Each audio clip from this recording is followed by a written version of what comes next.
Assalamualaikum warahmatullahi wabarakatuh. Kita ketemu lagi dengan Kaira di Bahagia Channel. Video kali ini kita akan membawakan materi mengenai adjustment untuk PT Adijaya. Ini soal UKK untuk jurusan akuntansi tahun 2012-2013 ini untuk paket 1. Oke, kita langsung saja. Kita lihat bukti memorial ini untuk penyesuaian yang nomor 1. Di sini diterangkan bahwa PT Adijaya ini telah menerima rekening koran dari Bank Danamon Kantor Cabang Muhammad Hatta pertanggal 31 Desember 2013. Ini menunjukkan informasi sebagai berikut.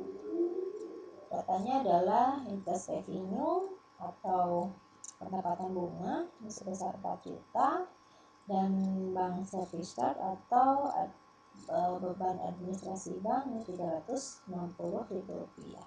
Kita akan mencoba menginputkan transaksi ini, tetapi kita tidak ke jurnal penyesuaiannya atau tidak ke jurnal record jurnal entry, tapi kita akan menginputkan di banking, kemudian kita ke reconcile account. Kita inputnya di sini, akunnya ini adalah cash in bank, use account. Kemudian di sini kita masukkan tanggal 31 Desember 2012. Nah, ini datanya.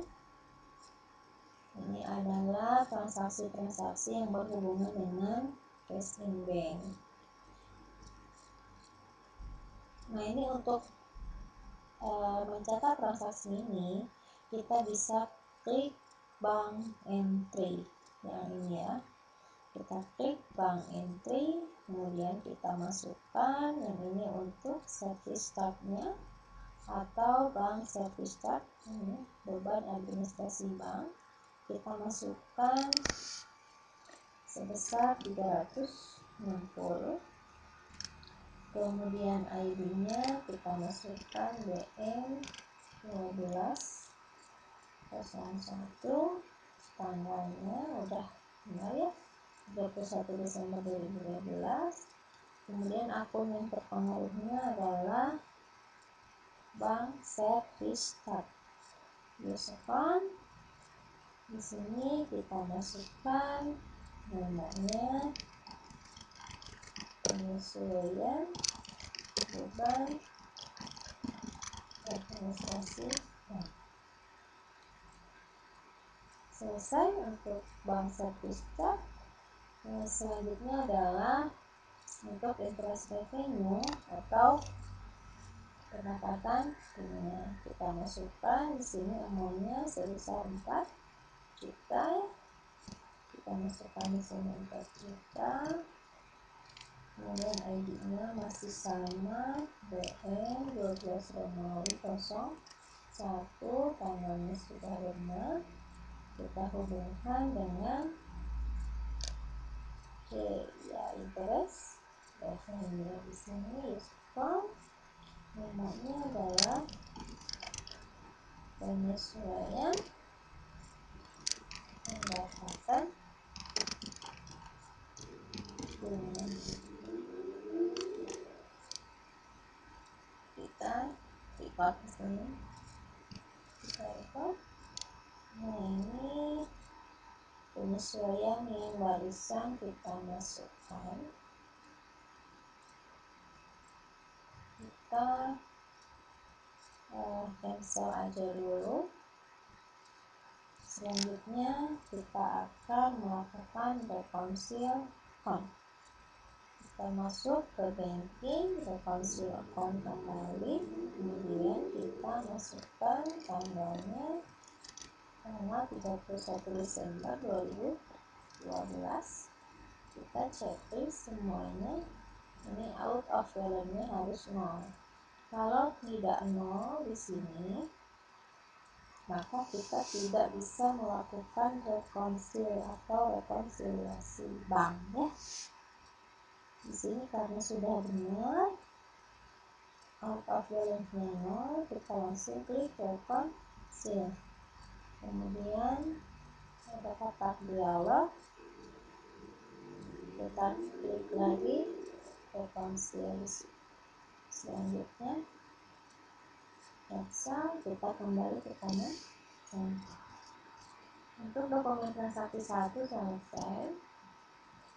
Kemudian kita akan menginput dokumen transaksi nomor 2, di mana di sini terdapat data-data yang harus kita jurnal ya.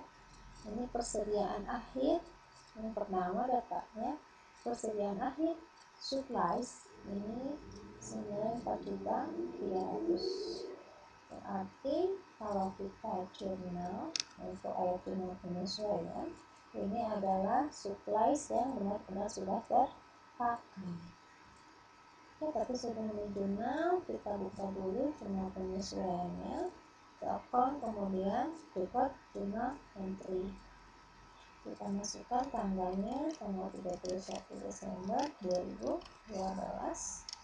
Nomornya adalah ayat jurnal penyesuaian. Oke. Untuk transaksi yang pertama di persediaan supplies, yang kita catat di dalam ayat jurnal penyesuaian adalah supplies atau perlengkapan yang telah terpakai. Cara menghitungnya adalah stok awal yang perusahaan kita punya, kita kurangi dengan stok akhir. Nah, kita lihat datanya di report, tindak report. Kita lihat di trial balance di sini, display. Nah, kita lihat stock supplies ada sebesar 6 juta ya. Sedangkan ini persediaan awal ya yang 6 juta. Sedangkan di akhir periode akuntansi pada tanggal 31 Desember 2012 ketika dilakukan stock opening ini untuk supplies, maka diketahui bahwa yang tersisa di gudang adalah 4.300.000. Berarti yang menjadi beban adalah 6 juta dikurangi 4.300.000. Berarti selisihnya adalah 1.700.000. Nah, itu yang akan kita catat sebagai beban perlengkapan. Kita kelas terlebih dahulu kembali ke ayat jurnal penyesuaian. Akun yang terpengaruh udah jelas, itu adalah beban perlengkapan. Ini stock, supplies, expense. Nominalnya adalah 1.700.000 tadi ya. Selanjutnya untuk di kreditnya adalah stock supplies itu sendiri. Stock supplies, account, kita klik di kredit, kita enter saja. Untuk kasus atau data penyesuaian yang pertama sudah selesai. Data yang kedua adalah beban sewa toko bulan Desember 1.500.000. Ini sudah dikatakan beban sewa, berarti kita tinggal langsung mencatat. Kita masukkan ke beban sewa, tentunya kita cari beban sewa adalah rent expense, disokon, masukkan nominalnya 1.500.000.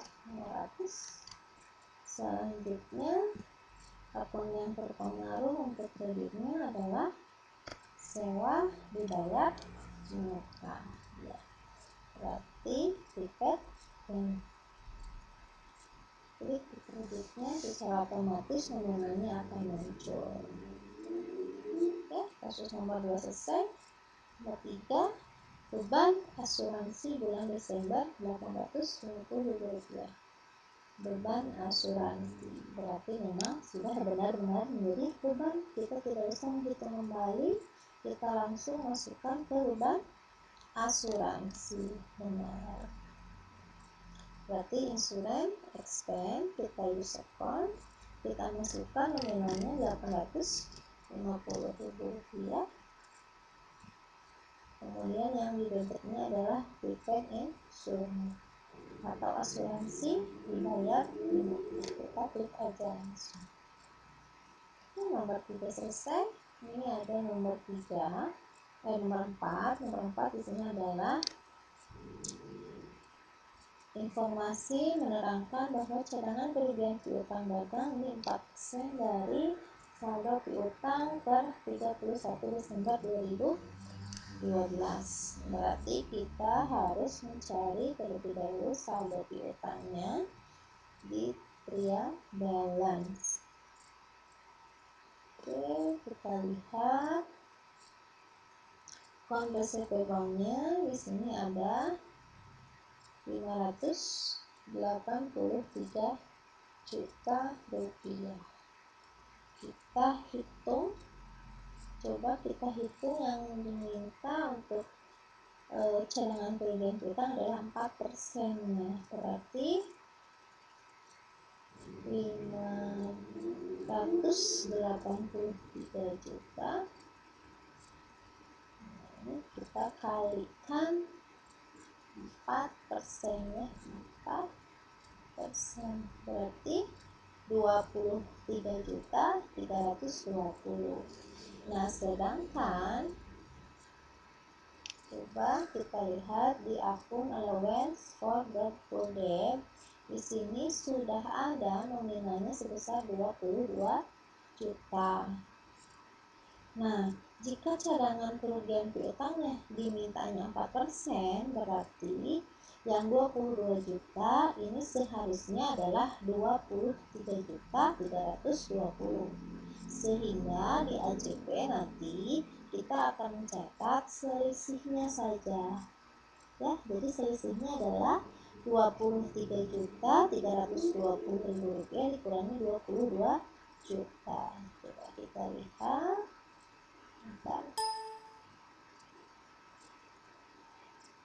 23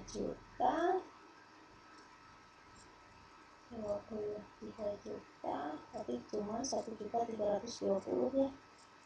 Kita clear aja dulu. Oke, 1.320 tadi ya. Kita close di sini. Kita close lagi.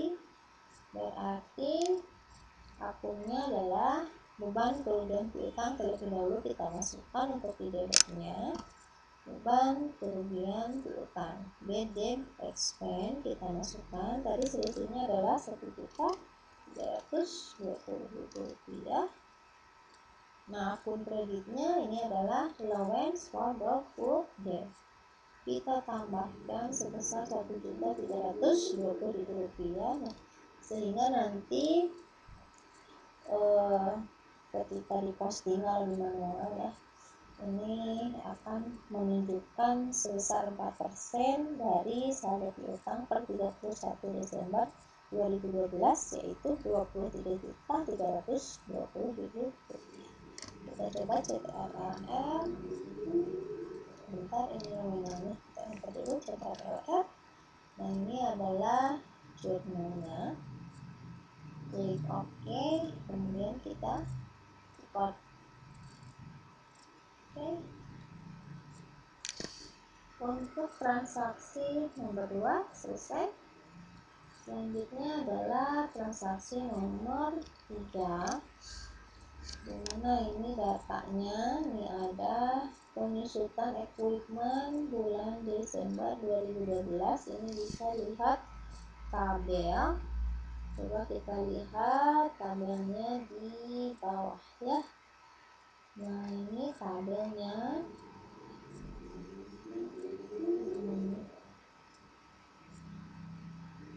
Ini tabelnya.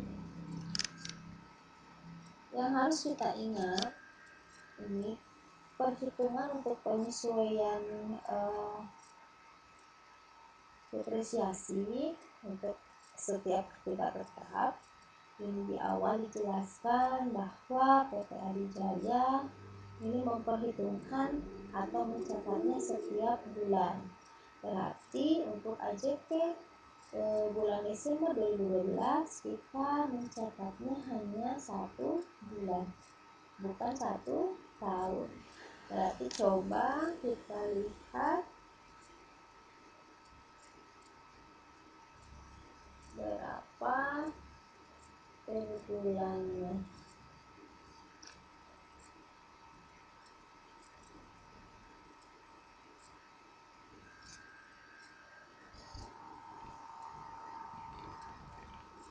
Per bulannya untuk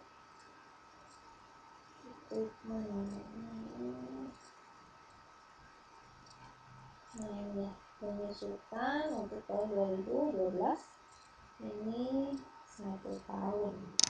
Nominalnya berarti kita harus bagi terlebih dahulu 12 ya. Coba kita hitung 10 juta 080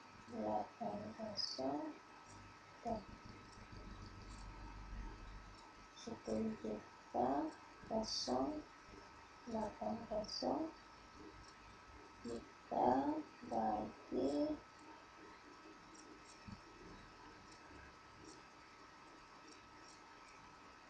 10 juta 80.000 rupiah kita bagi 12,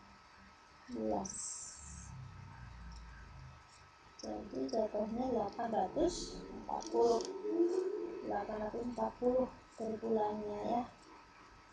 Oke, kita catat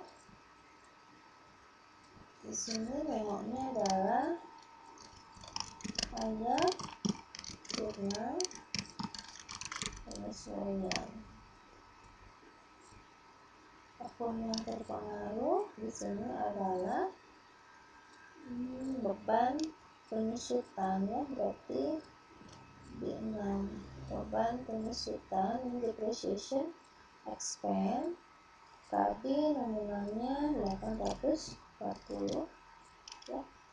Kemudian di kreditnya adalah akumulasi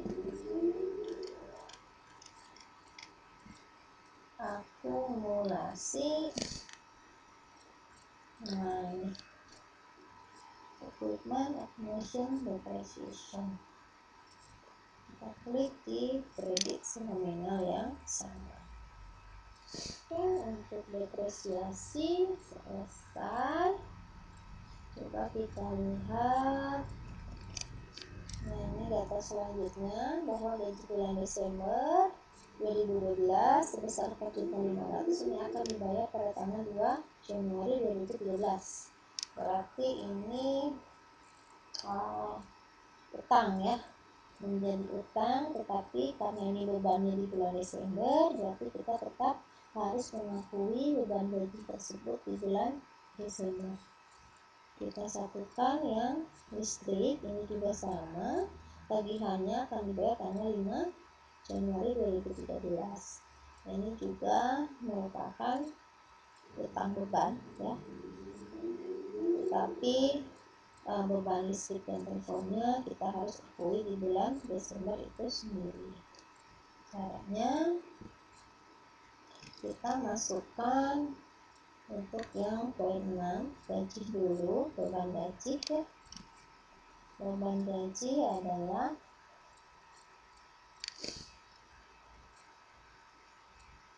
wage and service expense ya. Wage and service expense ini nominalnya 4.500. Selanjutnya beban listrik dan telepon, berarti telepon and electricity expense ini 2.750.000 rupiah. Kreditnya adalah utang beban. Utang beban berarti expense payable. Kita klik di kredit, kita enter CTRL F. Oke, kita lihat, kita samakan lagi. Kalau sudah sama, kita klik OK, kemudian import.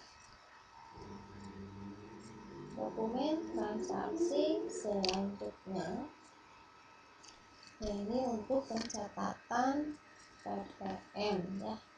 Untuk pencatatan PPN ini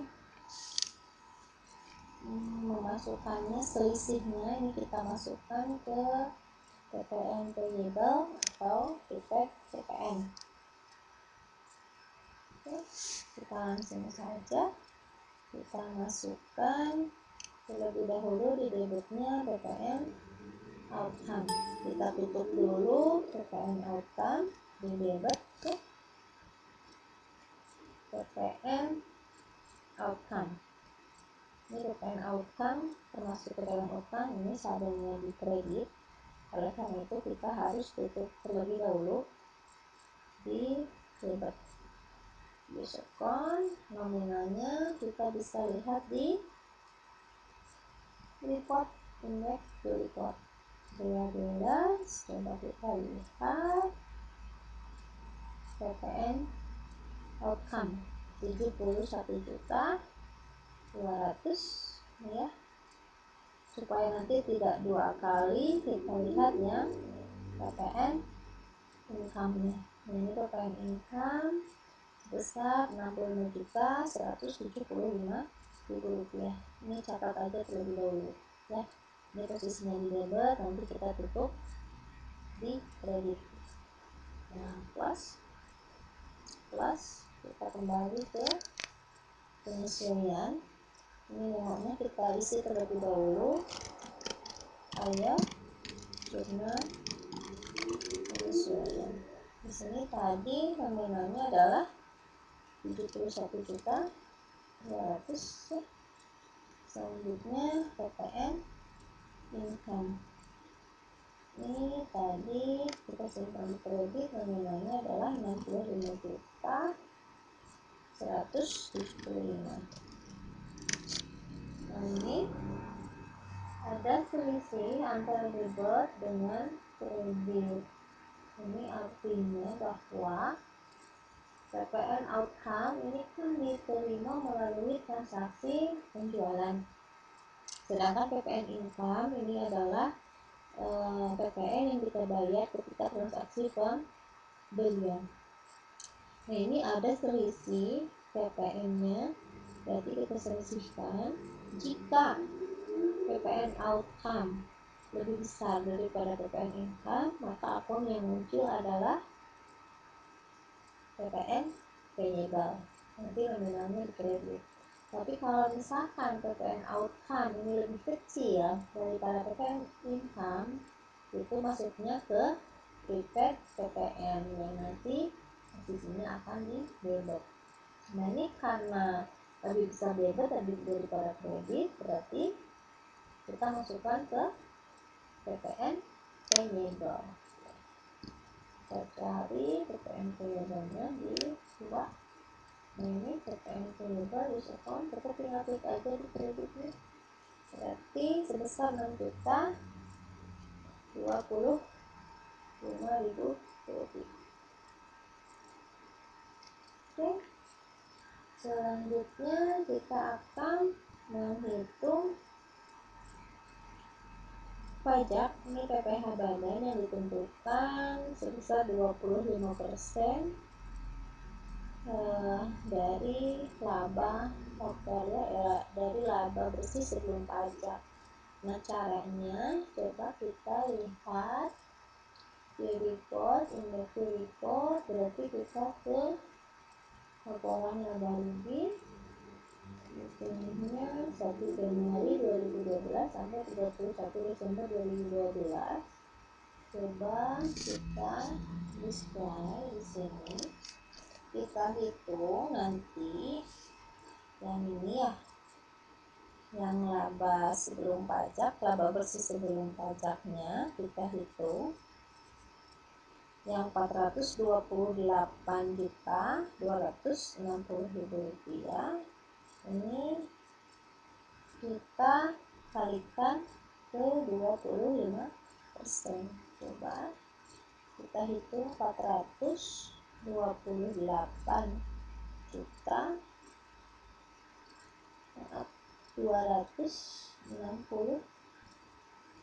itu kita kalikan 25%. Nah ini berarti 107.065.000. Nah ini perhitungkan nanti jika ada income tax payable dengan prepaid tax. Coba kita lihat apakah ada prepaid tax di sini. Kita lihat di trial balance di sini ya. Oke, kita slide. Ada nggak di sini prepaid tax ya? Berarti di sini, nah ini prepaid tax ini ada 17 juta. Nah, yang 17 juta di debit ini harus ditutup. Nanti selisihnya kita masukkan ke income tax payable. Oke, coba kita close lagi. Kita catat terlebih dahulu beban PPh-nya. Berarti beban PPh-nya kita di income tax expense ya.